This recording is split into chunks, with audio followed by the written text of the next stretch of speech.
Hey everybody. So I'm going to talk to you today about working with Beanie Babies and Beat Buddies. Some of you call them Beat Buddies, some of you call them just Beanie Buddies or Beanie Babies, whatever you call them, to help keep the beat with your youngest students.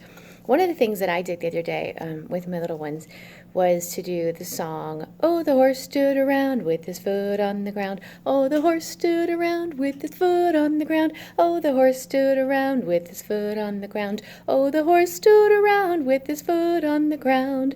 So if you don't know that one, that's a great one to take the word foot and replace it with other body parts. So after you sing it one time, and they just bounce it wherever you want them to bounce it. They can bounce it on their foot, or you can make the foot actually bounce on the floor, which they really like to do.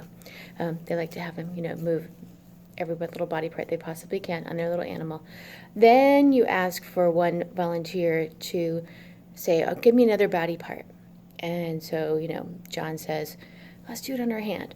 Oh, the horse stood around with his hand on the ground. Oh, the horse stood around with his hand on the ground. Oh, the horse stood around with his hand on the ground. Oh, the horse stood around with his hand on the ground."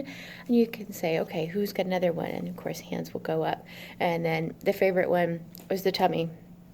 So they were like, "How does a horse stand around with his tummy on the ground?" So we have to have a whole conversation about that. And so you do different body parts: nose, cheek, foot, knee, elbow, shoulder. Go crazy and have fun with that. Enjoy.